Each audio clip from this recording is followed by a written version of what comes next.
All right, Enixon. What's up, my dudes? Got two goats at Bears now. Shout out to Enixon. We appreciate it. Thanks for tuning in. John T, would you take a shot at Rhett Lashley? So he's the SMU head coach, offensive guy. I have no idea if he would A, even want to coach in the NFL, and B, if the NFL is even interested in him as a whole. Just looking now, he has never coached in the NFL, and that always makes me nervous. Young guy, 41. He was the Miami offensive coordinator for a little while. He's been the SMU coach the last couple years. He's got them just on the outside looking in for a potential college football playoff berth. So he's done a nice job, but I get weary of guys who have never coached in the NFL before to jump in and be the head coach. It'd be one thing if he's been an NFL OC for a few years or something like that in the past, and then he went to the college level to be a head coach, then he came back up, but he's never guided a group of, 24 to 40-year-olds. That's just not what he's done, so I'd have to pass. DC Viper says, let's say the season ended today and these three coaches became available: Sean McVay, Kyle Shanahan, or Ben Johnson. Who are you taking? I think that order, right? McVay's won a Super Bowl. He's an offensive guy. He'd be number one. Shanahan's been to two Super Bowls, is an offensive guy. He'd be number two. Ben Johnson's never been a head coach. I love Ben Johnson, but I'll take the two proven commodities as a head coach, and I think the order you have is how I would do it. You could talk me into Shanahan over McVay, but I'll go with the guy who's won a Super Bowl. Subscribe today. Good news, bad news, other storylines, mailbags. We bring you a lot of coverage here on Chicago Bears Now, so hit that subscribe button, turn on those notifications. Season still has a lot more games to go, a lot more content to cover, so lock us in. Josh, after the last 2 weeks, what's the Bears' playoff chances now? Before it was 50-50, now 20-80. Yeah, there's a chart out there. I don't have it in front of me, but it's definitely less than 50-50. And based on the Bears' upcoming schedule, 20-80 sounds right. You beat the Patriots, maybe it's 25-75. I'll say this. Your next three games are at home. It's the Patriots, the Packers, and then I believe the Vikings. They haven't beaten the Packers in 6 years, so there's no way. There's nothing that could happen between now. I'm just letting you know now in the first Packers game that would have me pick the Bears going into that game. But it is at home. You have won 8 in a row at home. In theory, 9 if you just beat the lowly Patriots. So maybe you finally beat Green Bay, and then you get Minnesota at home. Season could be back on track. But,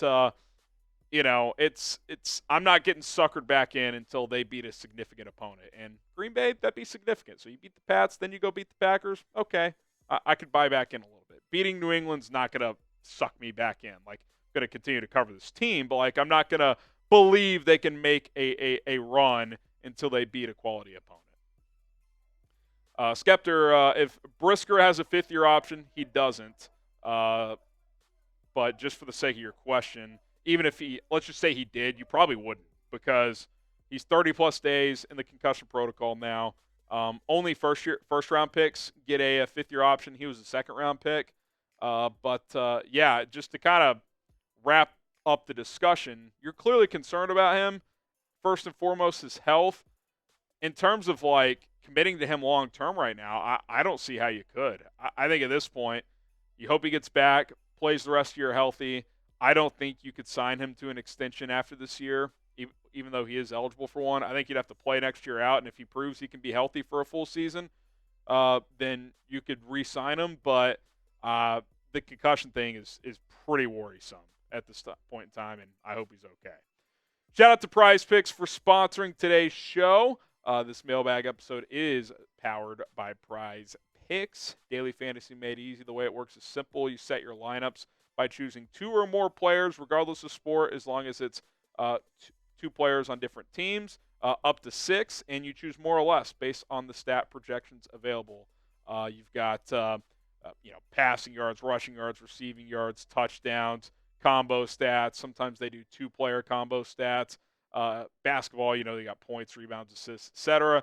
They set stat projections, and you take more or less. It's very, very simple. I got a little 2-player entry coming up this week. Aaron Rodgers less on his passing yards against the Cardinals. I took more on Marvin Harrison's receiving yards, 5 to win 15. And if you're a new customer, you're going to get $50 bonus when you play for just $5. So all you got to do is create an account at prizepicks.com/CLNS. Use the code CLNS when you sign up. Play for $5. Win or lose, doesn't matter. You're going to get an additional $50 to play with. Awesome deal with Prize Picks. Link is in the comments and in the description of this video. Eddie Jackson, welcome. If Matt Eberflus finished 10-7 this year, would you fire him? If so, how does he have to finish for you to want to keep him? I mean, I'm not sure anything could happen at this point for me to believe he could win big in the NFL. Now, if they rallied to 10-7, that means he goes 6-3 the rest of the way. And with your remaining schedule, that would objectively be impressive. That would mean that he's won more big-time games in the final half of this year than he had in the first 2.5 years. So that would count for a lot. And if he could win a playoff game on top of that, be like, okay, do I still believe him at a high level? No. But I would understand bringing him back. I would. So, yeah, I mean, 10-7, he'd probably get a fourth year because that means he would right the ship here. You're 4-4, beat the Patriots. That means you go 5-3 in that tough 8-game finish. That probably means you win at least 500 against the. Yeah, you'd have to go at least 3-3 in the division. So that'd be pretty solid if I'm being fair. Mike D, why can't Waldron get Kmet involved? He can. It just seems like he's not. We've seen it in that 3-game stretch. Kmet was awesome. Kmet was rolling there for a few weeks, and then the last 2 he gets one target. Now maybe Caleb's not looking his way enough, but I feel like we would know if Kmet was being featured in this offense, and he's just not.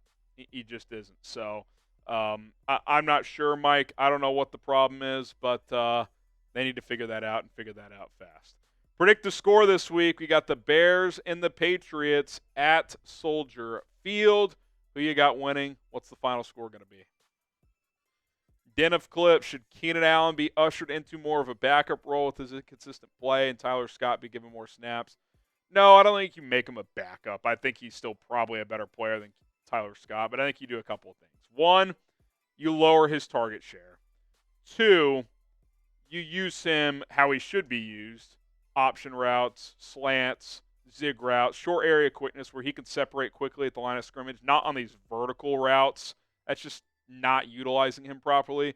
And 3, I would like to see Tyler Scott get some occasional playing time. Can we get him 10 to 12 snaps a game? I feel like you can find some snaps for Tyler Scott. So I'm not saying bench Keenan. I still think he can have a role. It should just be a smaller role than what they're trying to force right now. Oliver Franz, if Chicago fires Flus, is looking for a new coach and Ben Johnson's off the table, is Vrabel the next best option? Off the top of my head, he'd be up there. I'd probably have him number 2 right now. I'd rather go offense, but at least with Vrabel, he's a proven commodity. Like, he won at a pretty good level in Tennessee. I'm not saying he was awesome. Didn't end that great, but he went to an AFC championship game. He won the AFC South one year. Won the AFC regular season too. He's the number 1 seed with 13 wins. And that was with Ryan Tannehill. No offense to Ryan Tannehill, but if you find the right offensive mind to groom Caleb Williams, he is significantly more talented. So I'd be completely cool with Vrabel. Vrabel feels like you're hitting a double. And maybe you should just take the double, right? Like Ben Johnson, if he connects, is probably a grand slam. Like maybe you found the next Shanahan or McVay. But if you can't get him, maybe you just take the double and say, hey, he gives us instant credibility. You're probably at least a playoff team with him, and maybe every once in a while you break through in the playoffs. So I would be cool with Vrabel. All right, follow me on social media at HGramNFL on Twitter and on Instagram. That's where you can find me. DMs are wide open. You got any Bears, NFL, life questions, you can find me over there at HGramNFL.